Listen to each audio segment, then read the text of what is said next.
வணக்கம். நான் டாக்டர் அமுதா ராமலிங்கம். ஆசிரியர் பணிக்காக தேர்வு எழுத காத்திருக்கக்கூடிய அனைவருக்கும் வணக்கம். ஏதோ என்னால் முடிந்ததை, நான் படித்து புரிந்து கொண்டதை கொஞ்சம் உங்களுக்கு சொல்லணும்னு தோணுச்சு. சொல்லலாமா? சரி. எழுத்துக்கள் இதை பற்றி தான் இன்று உங்களுக்கு சொல்ல நினைக்கிறேன். இதை 2 வகையாக பிரிக்கிறாங்க. 2ஆக பிரித்து சொல்லப்படுகிறது. ஒன்று முதல் எழுத்து, இன்னொன்று சார்பெழுத்து. இந்த முதல் எழுத்தில் உயிரெழுத்து 12ம் மெய்யெழுத்து 18ம் சேர்ந்த மொத்தம் 30 எழுத்துக்களை நம்ம முதல் எழுத்துன்னு சொல்கிறோம்.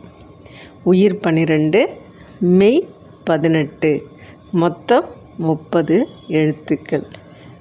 உயிர் 12, மெய் 18, இது சேர்ந்தது தான். உயிரும் மெய்யும் சேர்ந்த எழுத்துக்களை தான் நம்ம முதல் எழுத்துன்னு சொல்கிறோம்.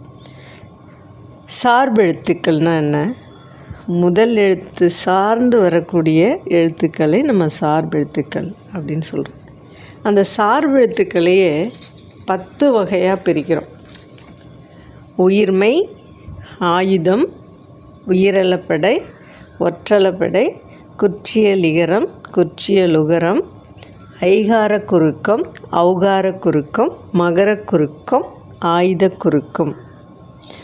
உயிர் ப்ளஸ் மெய் சேர்ந்தால் இதை நம்ம உயிர்மெய் அப்படின்னு சொல்கிறோம்.